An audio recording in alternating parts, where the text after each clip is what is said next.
Hallelujah. Praise the lord. ప్రభు అయిన యేసుక్రీస్తు నామంలో మీ అందరికీ నా హృదయపూర్వకమైన వందనాలు తెలియజేస్తున్నాను.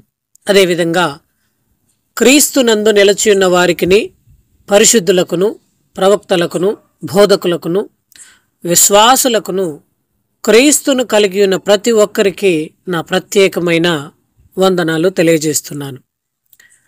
ఈరోజు దేవుని వాగ్దానము పరిశుద్ధ గ్రంథము నుండి అపోస్తుల కార్యములు 22వ అధ్యాయము 15వ వచనం. నీవు కన్నవాటిని గూర్చియు విన్నవాటిని గూర్చియు సకల మనుష్యుల ఎడల ఆయనకు సాక్షివైయుందువు. ఆమేన్. హల్లెలూయా. Praise God. దేవుడు ఈ మాటను దీవించునుగాక. ఆమేన్. ఈరోజు మనము ఈ యొక్క వాక్య ధ్యానమును మనం ధ్యానం చేసుకుందాం. నీవు కన్నవాటిని గూర్చియు విన్న వాటిని గూర్చియు సకల మనుష్యుల ఎడల ఆయనకు సాక్షివైయుందువు. నిజముగా ఈ వాగ్దానాన్ని బట్టి, ఈ యొక్క మాటను బట్టి పౌలు ఎంత అదృష్టవంతుడో మనం గమనించవచ్చు. పరలోకంలో ఉన్న ప్రభువును చూడటానికి, ఆయన స్వరం వినడానికి పౌలు ఎంత ధన్యత పొందాడు. పరలోకం వెళ్ళి వచ్చిన వ్యక్తి, నిజంగా పరలోక దర్శనమును చూసిన వ్యక్తి అపోస్తులలో ఒకటిగా పేరొందాడు. ఈ పరలోకపు ఆహ్వానం, ఏర్పాటు పౌలుకు గొప్ప భాగ్యమే. అయితే ఈ ధన్యత, ఈ యొక్క భాగ్యము, ఈ కృప ఆయనతోనే ఆగిపోలేదు. ఇతరుల పైన కూడా దీని యొక్క ప్రభావం ఎప్పటికీ కొనసాగుతూనే ఉంది. నిజమే, పౌలు పొందిన దర్శనము ద్వారా, పౌలు పొందిన కృప ద్వారా ఈ రోజు వరకు కూడా సకల మనుషులకును ఈ ధన్యత, ఈ యొక్క భాగ్యము అందించబడ్డాయి.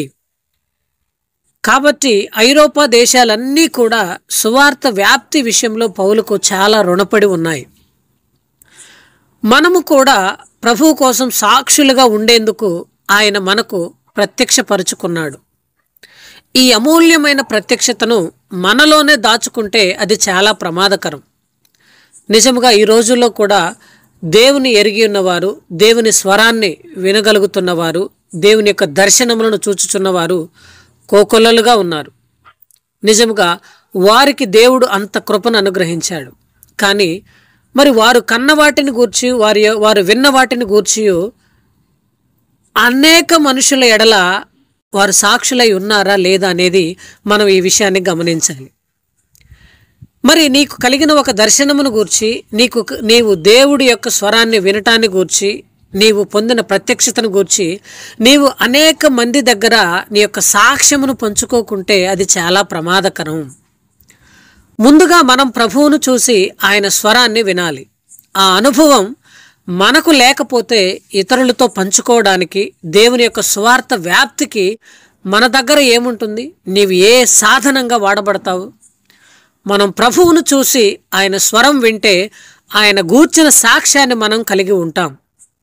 ఇది చాలా అత్యవసరమైనది కూడా. మరి ఈరోజు అనేక మంది క్రైస్తవులుగా పరిగణించబడుచున్న వారు నిజముగా దేవుని స్వరాన్ని విన్నారా, దేవుని యొక్క ప్రత్యక్షతను కలిగి ఉన్నారా అంటే దానికి జవాబు లేదు.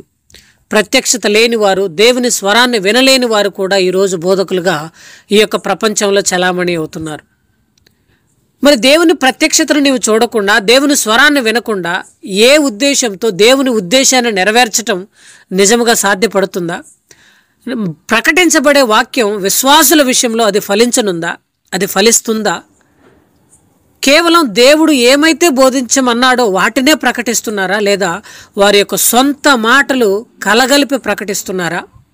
పరిశుద్ధమైన బలిపీఠం ఎక్కి వారికి అనుకూలమైన ప్రవచనాలు పలుకుతూ వారికి అవసరమైన మాటలు కల్పితములుగా ప్రకటించబడుచున్న ఈ రోజుల్లో దేవుని యొక్క సువార్త కనుమరుగై ఉన్నది. మనం గమనించాలి.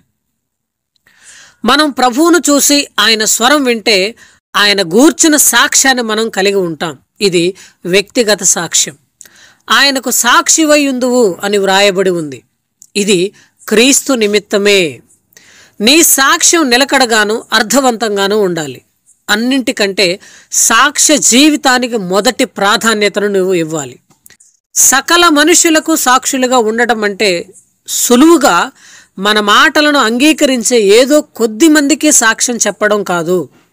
దేవుని ఎరుగని వారికి, యవ్వనస్తులకు, వృద్ధులకు, ధనవంతులకు, పేదవారికి, మంచివారికి, చెడ్డవారికి, ప్రతి ఒక్కరికి, నిజముగా అంటరానితరం కలిగిన వారికి కూడా, అసహ్యులుగా పరిగణించబడుచున్న వారికి కూడా మనం సాక్షులుగా ఉండాలి. మరి నిజముగా ఈరోజు నీవు పొందిన రక్షణ, నీవు కలిగి ఉన్న దర్శనం, నీవు దేవుని స్వరాన్ని విన్న నీవు ఇంత గొప్ప సాక్ష్యాన్ని నీవు కలిగి ఉన్నావా లేదా అనేది ఒకసారి నీవు ఆత్మ విమర్శ చేసుకోవాలి.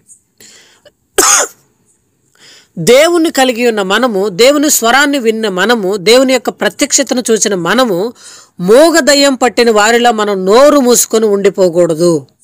మనం ధ్యాన వాక్యంలో ఆజ్ఞ ఉంది. ఏమని అంటే, నీవు ఆయనకు సాక్షివై ఉందువు అన్న మాటను మనం విస్మరించకూడదు. ఈరోజు మన యొక్క ధ్యానం ఏంటమ్మా? నీవు కన్న వాటిని గూర్చియు విన్న వాటిని గూర్చియు సకల మనుషుల ఎడల ఆయనకు సాక్షివై ఉందువు. మీరు నాకు సాక్షులు అని ప్రభువు చెబుతున్నాడు. ఈరోజు నీవేమి చేయాలి?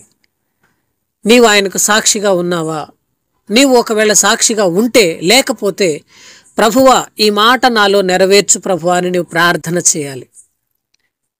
నీవు అనేక మందికి ఆయన సాక్ష్యాన్ని ఆయన సాక్షులుగా ఉండకపోతే నీవు పొందిన రక్షణకు ఉపయోగం ఏమిటి?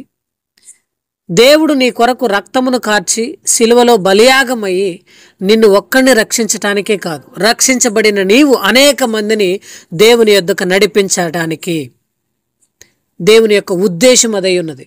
ఈరోజు నీవు, నీ చుట్టుపక్కల అనేక మంది రక్షించబడని వారు, అన్యులు ఎంతో మంది ఉన్నారు. వారిని నీవు గుర్తెరిగావా?